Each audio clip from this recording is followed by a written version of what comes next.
जैसा कि last episode में हमने देखा कि ज़ियान मैनली स्टीन मशीनरीज के अंदर अपने भाइयों के साथ बैठा था और वहाँ पर अब आइस एम्परर एक आदमी को लेकर आता है। ज़ियान आइस एम्परर को चाय देता है और अपने भाइयों को इनके बारे में बताता है और कहता है कि ये मेरे दोस्त हैं और बहुत शक्तिशाली भी हैं। ज़ीडिंग कहता है कि इनसे निकलने वाले ऑरा से भी साफ पता चलता है कि ये बहुत शक्तिशाली हैं और हमें खुशी हुई कि ये हमारे यहाँ पधारे हैं। अब ज़ीली उस आदमी से पूछताछ करता है और उसे बताने को कहता है कि आखिर तुमने क्विंगलिंग को कहाँ छुपा कर रखा है। अगर आप भूल गए हो तो मैं बता दूं कि क्विंगलिंग वही लड़की है जिसके पास स्नेक सोल थी, जो ह्यूमंस और स्नेक्स की डिसेंडेंट थी। उसने ही पिछली बार लावा वाली जगह पर दी स्नेक्स को काबू किया था, लेकिन अब क्विंगलिंग को किडनैप कर लिया गया है। ज़ियान ज़ीडिंग से पूछता है कि आखिर ये हुआ कैसे, जिस पर ज़ीडिंग बताता है कि 2 दिन पहले क्विंगलिंग खाना ढूंढने के लिए बाहर गई थी, लेकिन तभी उसे किसी ने किडनैप कर लिया था। हमने उसे ढूंढने के लिए बहुत इन्वेस्टिगेशन की और हमें इस आदमी पर, जिसे आइस एम्परर अपने साथ लाए, इस पर बहुत शक है। अब ज़ीली गुस्से में आकर उस आदमी को टॉर्चर कर क्विंगलिंग का पता उससे पूछता है, जिस पर वो आदमी डर के मारे सब सच सच बता देता है। वो आदमी बताता है कि क्विंगलिंग को मो क्लैन ने किडनैप कराया है और अभी भी क्विंगलिंग मो क्लैन के पास ही है। अब ज़ियान आइस एम्परर से मो क्लैन के बारे में पूछता है, जिस पर आइस एम्परर बताते हैं कि मो क्लैन बहुत शक्तिशाली है, यानी उसके पास बहुत ज्यादा धन संपत्ति है। उसके आसपास के सभी मशीनरी से अलायंसेस हैं और वो अपने अलायंसेस को मजबूत करके और ज्यादा मुनाफा कमाता है। वो दुनिया के सामने एक अच्छा आदमी बन रहा है, लेकिन असल में ऐसा नहीं है। वो सबकी नजरों के नीचे कई सारे ऐसे कांड करता है जो बहुत गलत है। अब ज़ियान टेंशन में आ जाता है क्योंकि उसे डर है कि क्विंगलिंग को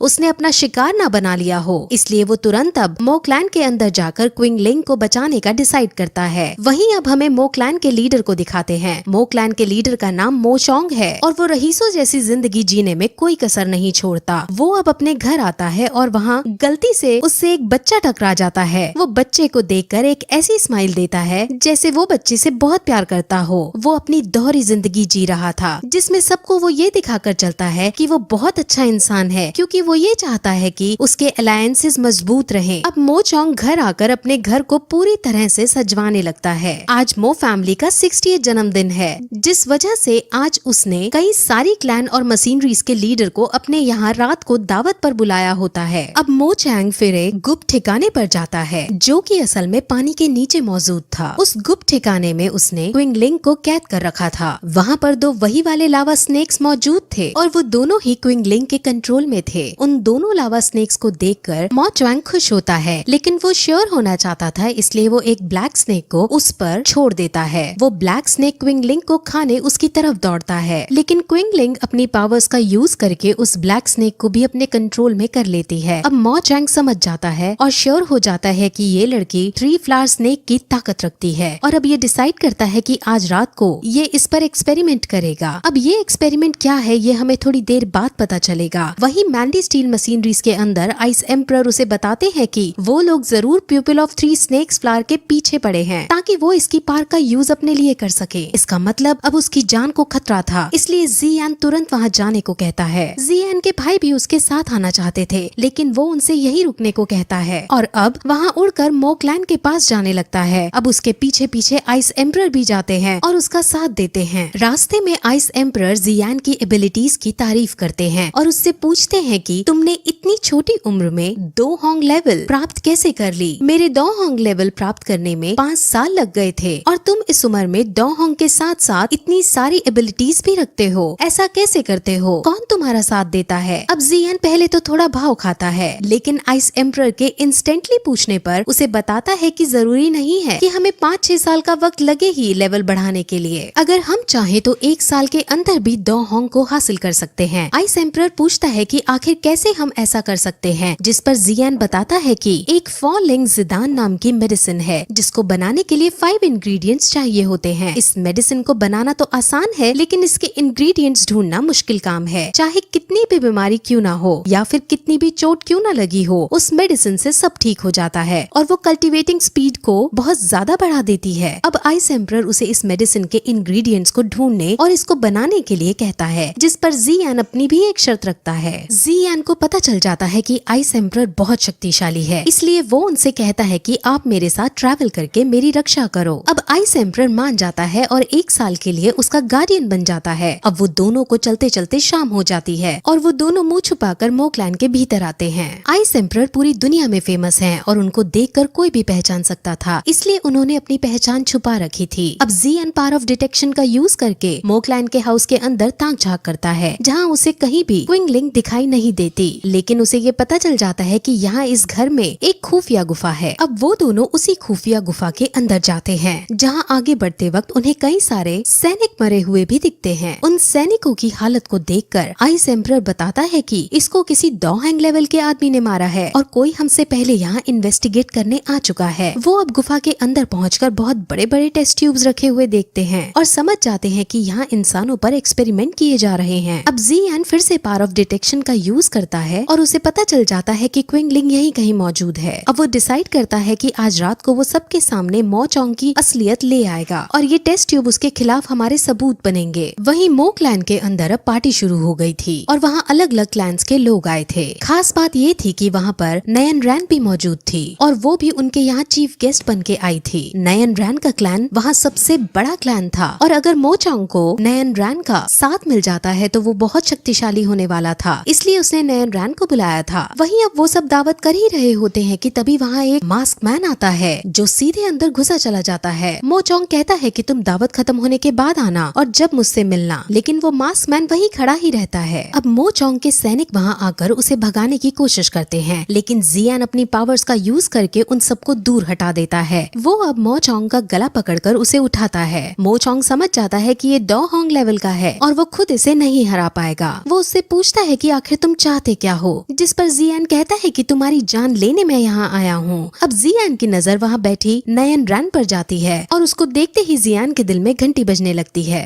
और अब वो कहता है कि आज तुम्हें इनमें से कोई नहीं बचा पाएगा। जिस पर अब नयन रैन मो चोंग के पास आती है और कहती है कि तुम्हें इसको मारने से पहले मेरा सामना करना होगा। ज़ियान अब इनडायरेक्ट वे में मो चोंग की पोल खोलनी शुरू करता है और कहता है कि उसने अच्छाई का जो चादर ओढ़ रखा है उसको हटाने का वक्त आ गया है और तुम्हारी सच्चाई आज सबको पता चल कर रहेगी। नयन रैन बहुत शॉक होती है कि आखिर ये किस बारे में बात कर रहा है, क्योंकि वो तो यही समझती है कि मो चोंग बहुत अच्छा आदमी है। अब आइस एम्परर फिर पीछे से आते हैं और उस टेस्ट ट्यूब को सबको दिखाते हैं और सबको ये बताते हैं कि ये ह्यूमंस पर एक्सपेरिमेंट कर रहा है और उनकी पावर्स को खींचकर खुद यूज कर रहा है। अब नयन रैन को मो चोंग पर बहुत गुस्सा आता है और वो अभी मो चोंग का गला काटना चाहती है, लेकिन आसपास कई सारे लोग मौजूद हैं, इसलिए वो कुछ ना कहकर सीधे उस जगह को छोड़कर चली जाती है। वहीं अब नयन रैन का साथ छोड़कर जाना मो चोंग को बर्दाश्त नहीं होता और वो बहुत ज्यादा गुस्से में आकर अपने असली रूप में आ जाता है। उसने अपने आप को एक्सपेरिमेंट्स करके एक मॉन्स्टर के रूप में कन्वर्ट कर लिया था और वो अब सीधे ज़ियान पर हमला करता है। ज़ियान बड़ी आसानी से उसको पीट देता है और मो चोंग को जब लगता है कि वो नहीं जीत पाएगा तो वो अपने ही साथी का, जिसको मो चोंग के बारे में सब पता था, उसकी बॉडी में से भी एनर्जी ले लेता है, यानी उसकी एनर्जी सक कर लेता है, जिससे वो आदमी वहीं मर जाता है। अब मो चोंग के पास थोड़ी शक्ति आ चुकी थी, लेकिन अब भी ज़ियान उसे आसानी से मार दे रहा था, इसीलिए अब मो चोंग वहाँ से भागकर सीधे क्विंगलिंग के पास जाकर उसकी पावर्स लेने का डिसाइड करता है और वो तेजी से भागकर वहाँ जाता है। ज़ियान समझ जाता है कि ये कहाँ जा रहा है, इसलिए वो खुद उसको रोकने उसके पीछे दौड़ता है, लेकिन मो चोंग एक पॉन्ड के अंदर कूद जाता है। ज़ियान खुद उस पॉन्ड के अंदर नहीं जा पा रहा होता क्योंकि उस पॉन्ड के आसपास शील्ड लगी हुई थी। मो चोंग पॉन्ड के अंदर क्विंगलिंग को देखता है और उसकी एनर्जी सक करने ही वाला होता है कि तभी वहाँ डॉहॉन्ग लेवल की एक लड़की आ पहुँचती है और वो तुरंत क्विंगलिंग को गोद में उठाकर अपने साथ पॉन्ड के बाहर ले जाती है। वो उसे उठाकर उड़ते हुए कहीं दूर ले जाती है और ज़ियान उसको देखकर अब खुद भी उड़कर क्विंगलिंग के पास जाने लगता है। अब ज़ियान उस लड़की के पास पहुंचकर कहता है कि क्विंगलिंग को मेरे हवाले कर दो, अगर नहीं करोगी तो बहुत बुरा होगा। हम दोनों ही डॉहॉन्ग लेवल के हैं, जिस वजह से हमारे बीच की फाइट बहुत डिस्ट्रक्शन फैलाएगी, लेकिन मैं रिजल्ट्स की चिंता ना करके क्विंगलिंग को हासिल करने की कोशिश करूंगा। अब वो लड़की ज़ियान की धमकी से नहीं डरती और आइस एम्परर और ज़ियान दोनों अब मिलकर उस पर अटैक करते हैं। उनके बीच अब फाइट होने लगती है और दोनों अपनी अपनी एबिलिटीज का यूज करके एक दूसरे पर अटैक करते हैं, लेकिन इस बीच तभी वहाँ मो चोंग आ पहुँचता है और वो क्विंगलिंग के पास पहुँचकर उसे पकड़ लेता है और उसको बाइट करने ही वाला होता है कि तभी वहाँ वो लड़की उसे बचा लेती है। अब उसने थोड़ा सा बाइट कर लिया था, जिस वजह से क्विंगलिंग बहुत बुरी हालत में आ चुकी थी और मो चोंग अब थोड़ा शक्तिशाली हो चुका था। सबसे पहले अब ज़ियान क्विंगलिंग को एक सेफ प्लेस पर रखता है और वहीं आइस एम्परर मो चोंग पर हमला करते हैं। वो लड़की अब क्विंगलिंग के पास आती है और उसकी बिगड़ती हालत को देखती है। वो लेडी अब उसे बताती है कि वो स्नेक फैमिली में से है और वो खुद भी इसकी देखभाल करना चाहती है क्योंकि ये हमारे ही परिवार की लड़की है। अब इसकी हालत बिगड़ती जा रही थी